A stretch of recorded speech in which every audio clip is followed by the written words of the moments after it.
Back now, after 2 long years, there's proof that Shiraaz Mohamed is alive. Now, the photojournalist was abducted in January 2017 outside a hospital in Darkoush in Syria. So for more on that story, I'm joined now by Gift of the Givers, Dr. Imtiaz Sooliman. Dr. Imtiaz, thanks a lot for joining us this afternoon on Newsnight. Tell us about this video that surfaced that suggests proof of life for Shiraaz Mohamed. Faith, this process has been going on for 2 years and 3 months. We've been following several leads throughout the country, inside Syria and outside Syria.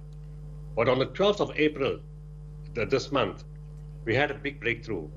Someone we didn't know, someone we had no communication with, suddenly sent us a message, and that message had very vital information.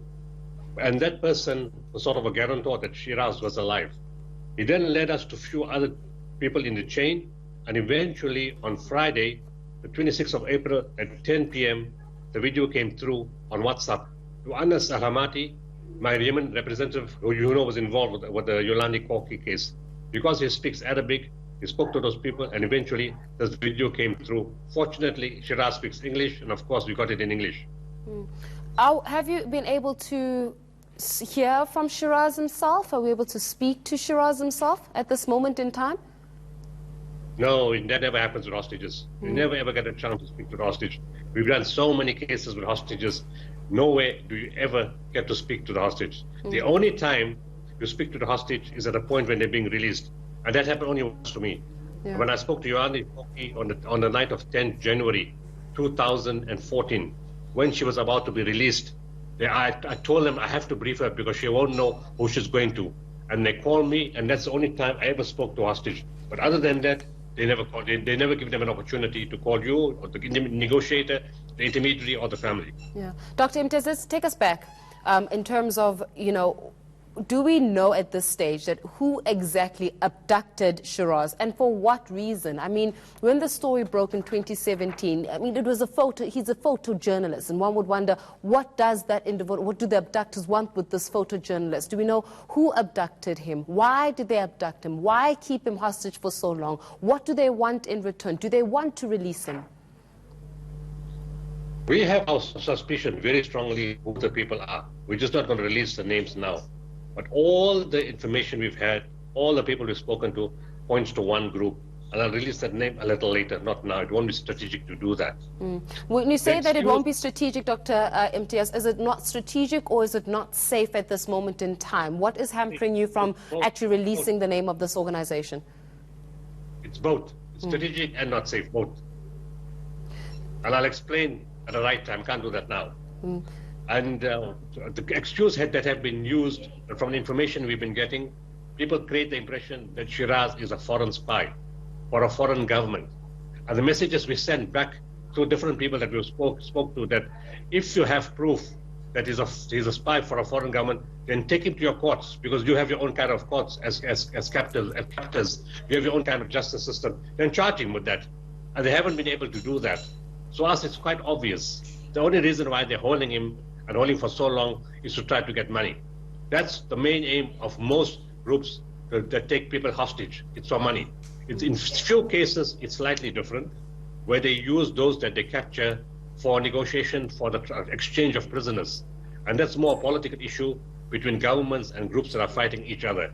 In those kind of cases, like in West Africa and Mali, captors are taken, and in exchange, their friends are released from prison by the government. That's the only time it's different. But in most cases, 99% of cases, it's for money. I mean, Dr. Imtiaz, at this stage in time, have you made any form of communication with government to see how they can perhaps come to the party? And I know states have got the "we do not negotiate with terrorists" policy that they, but where now an individual has gone missing, and now there's nothing that one can do, and you say that you know who perhaps those captors are, and the reason why they've got them captured is because of money. What can the government do for this individual? What can they do to bring this individual home? And also, are you then able to release these individuals and these agents to the South African government? Government is always brief what we are doing. From the first day we get involved in a hostage case, we always brief government. We give them feedback as to what's going on all the time. You're right. It's a standard reply. We don't talk to terrorists. We don't negotiate with terrorists. We don't pay ransom. That's a standard policy. But wherever they can, through embassies or to talk to other sources, they do that for us. Diplomatic support, whichever way they can.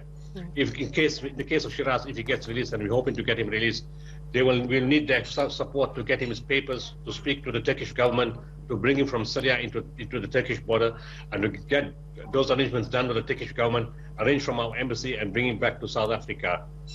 Our government also has got another problem. Syria is not an organized state anymore. It's broken into two sides, the north side and the rest of the country. The rest of the country is controlled by Assad, which is the government. Our government has diplomatic relations with Assad, but they don't have relation on the north side where Shiraaz is taken captive. So it's very difficult for them. It's not like they have an embassy there, or they can speak to people there to try to get communication with somebody. They have no connections on the ground on that side because it's completely under the control of different groups. And we have the advantage that we can get inside because we run the biggest hospital in the north of Syria. And everybody knows us. And through that hospital, we can try to make connections, which we have done for the last 2 years and 3 months. And we have a lot of valuable information. It's just that I can't speak about it right now. It will put a lot of people in very serious trouble. Yeah, I mean, I don't want to put anybody in serious trouble, but I just want to know, is Shiraaz at this stage, is he healthy? Is he safe? Is he mobile? What is the state of his health at this moment in time? And next, also, Dr. Imtiaz, have these individuals, these captors, have they made contact with you? Have they said anything regarding how much they want in exchange for him? From the video itself, which we saw today, he looks in good condition. He's speaking well, he's looking fine, he's looking fit, he looks mentally sound, he doesn't look like he's got any mental issues for 2 years and 3 months in captivity. He's looking very, very fine in whatever is going on. In terms of what he's experienced there, it's fine. In terms of communication with the captors, you don't ever talk to them directly. They use systems of third parties. And we also use, we use a negotiator to talk to the intermediaries. And from the people that have spoken to us and the people who sent us the video, they all said Shiraaz is fine. In terms of where is he kept, in normal situations like this, captives are moved from place to place. They are never kept in one place. They are always moved every few days to a different place, a different city, a different house. So Shiraaz is mobile, is moving around a lot. That is the guarantee. We know that for a fact, that he is moved around all the time. This is how captives work. In terms of money, we're expecting some kind of request next week. They gave us the video this week. They've given us a chance to have a look at it. And I'm sure tomorrow or sometime this week, the request will come for money or whatever else the demands are. Sure. Dr. Imtiaz, we're going to leave our conversation there, but thanks a lot for joining us this evening and shedding some light in terms of the state of that kidnapping. As we know, photojournalist Shiraaz Mohamed was kidnapped in 2017.